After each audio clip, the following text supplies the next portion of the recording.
and play on 2nd and 10. That's his youth right there. Tagovailoa trying to make up for it. Fires to the end zone. Touchdown! Alabama wins! So today I'll be reacting to week 3 of the college football season. So Friday night I watched the Arizona-Kansas State game, and Kansas State is just not their normal team. They're bad at the line of scrimmage, and I think the way the coaches are using Avery Johnson is really hurting their offense.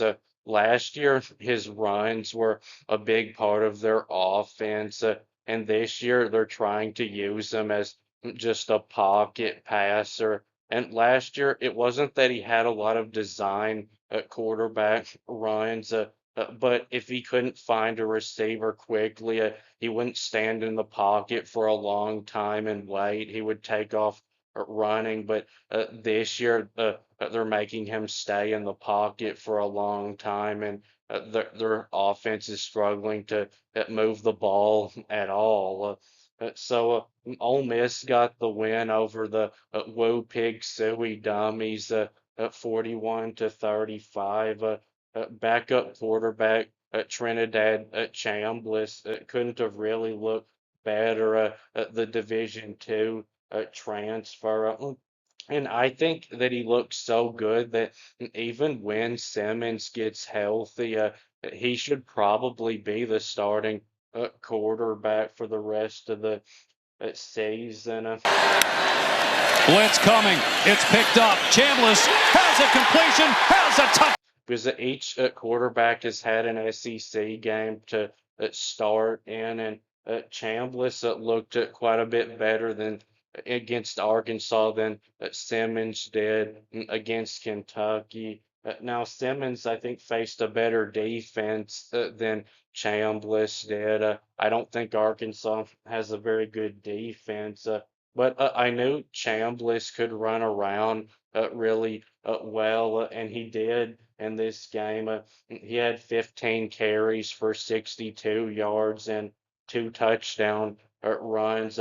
I knew he could run even better than Simmons can, but I had no idea he can throw as well as he can. Yesterday, he threw for 353 yards and a touchdown pass, and he completed 21 of 29 passes, which is a very accurate 72.4%. And he averaged a very good 12.2 yards per throw. And a really good part about him was he didn't make any mistakes and no turnovers. He has a great throwing arm. He throws a beautiful deep ball.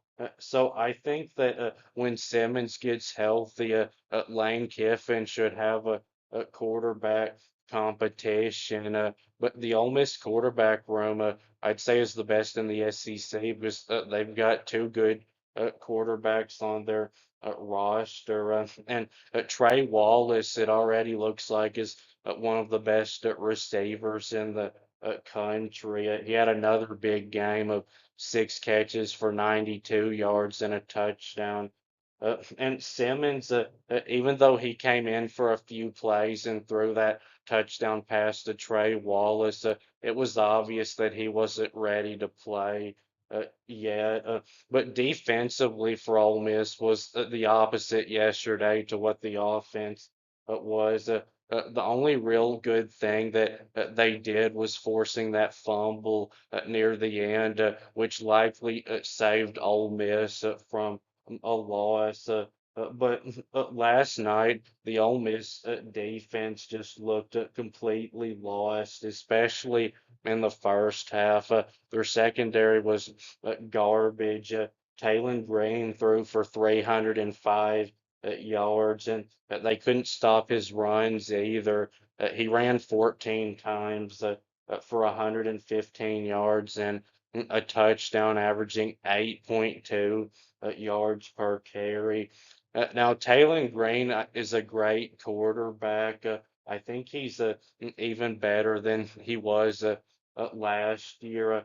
And Arkansas may have a good offense, but the Ole Miss defense cannot but keep playing like it did yesterday for them to have a chance of winning the SEC. But I do like that this team has been able to win two close games already, and last year's team had three close games all year, and they were 0 and 3 in close games. So for Arkansas, uh, having Taylon Green, I think will give them a chance to keep it close with anybody this year. But the problem under Pittman has been they haven't really been able to win close games, and that problem continued last night.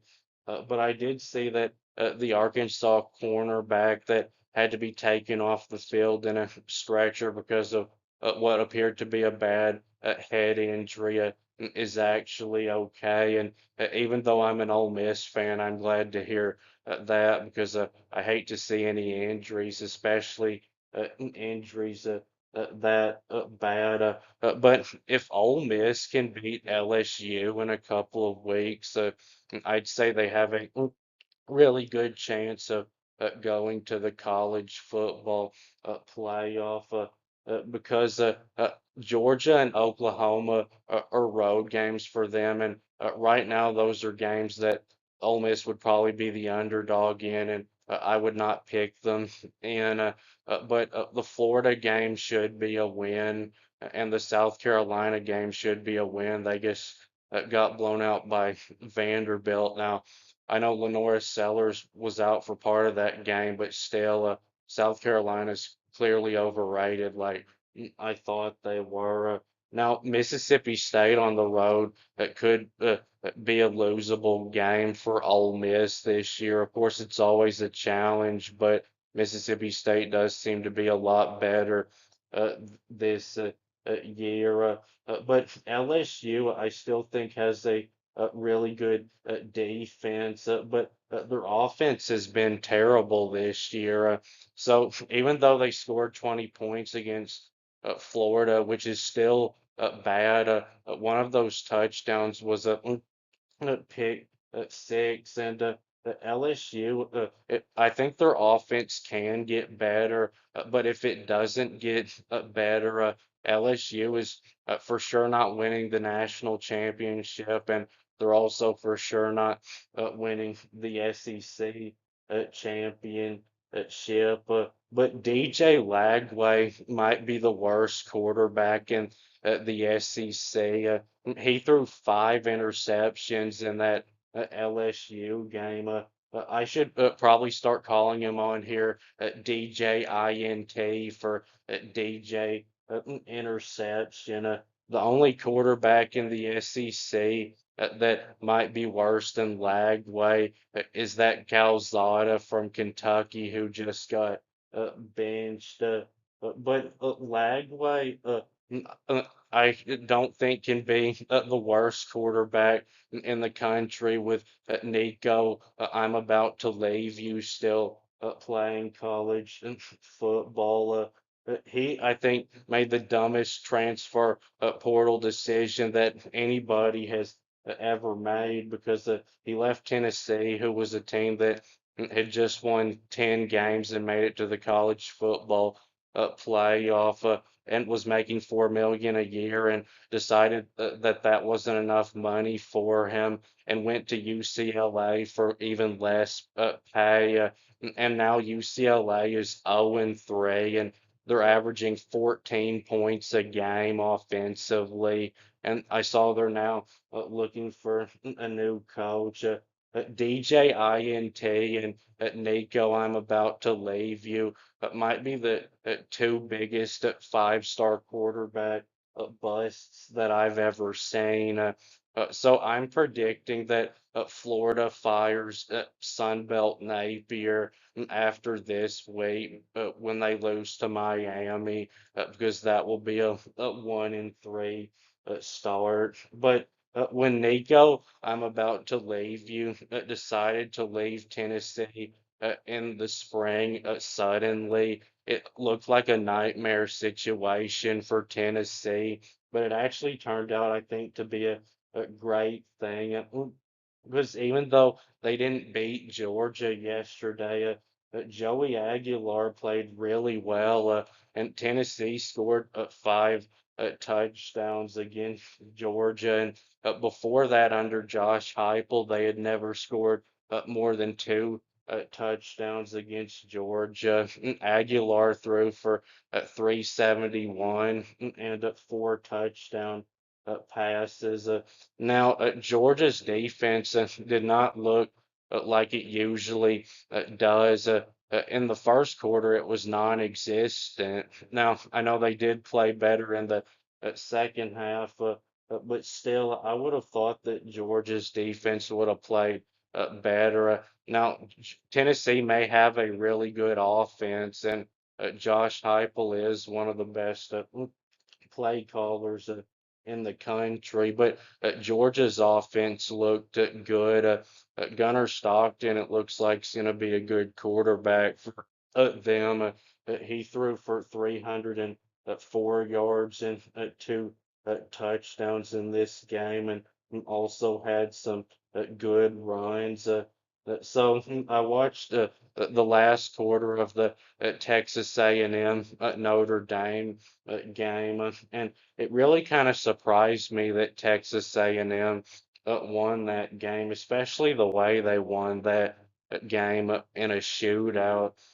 So Marcel Reed, it looks like, has become a more complete quarterback than what he was last year. Now, he was not accurate as a passer in this game, only 17 of 37, which was only 45.9%, but he threw for 360 yards and two touchdowns. And Before this game, I didn't consider Texas A&M as a serious SEC contender, but now I do. And Notre Dame, I don't think their playoff chances are good right now, because even though the two teams that they've lost to are both probably good teams, and the rest of their schedule is a lot easier, and they'll be favored in the rest of their games. They're only two games into the season, and now there's no room for error because a three-loss Notre Dame team is 100% not getting into the college football playoff. And Notre Dame has a lot of times in the past had a big upset loss. Notre Dame, I have clearly overrated them some. If they were actually a team that was going to play for the national championship again, they would have at least won one of those two games. And I watched some of the Clemson Georgia Tech game. I saw that ending where Georgia Tech lined up quickly and kicked that impressive 55-yard game-winning field goal. The snap is off. It is on the way. It's got the distance. So Clemson is clearly an overrated team. I don't think they're ever getting back to what they were before under Dabo Swinney. Now, Georgia Tech, I think, is a good team. I think they're a serious contender to win the ACC championship this year. But Haynes King is also a very good quarterback. But with Clemson starting the year 1-2, I don't think their playoff chances are good. Now, with Clemson being in a conference, unlike Notre Dame, I'd say their playoff chances are a little bit better because they can get in possibly with three losses because one of their losses was a non-conference loss. And Clemson does still have games against Florida State and Louisville left. It's hard to imagine that they would win both of those, but it's possible that with only 2 conference losses that they could get into the ACC championship. But Clemson's offense is just not as near as good as it was supposed to be. That they should have done much better against Troy, and even though I think LSU and Georgia Tech have good defenses, especially LSU, would have thought they would have scored more against both of them too. So that will be it with this video. Please subscribe. Thanks for watching, and I'll be back soon.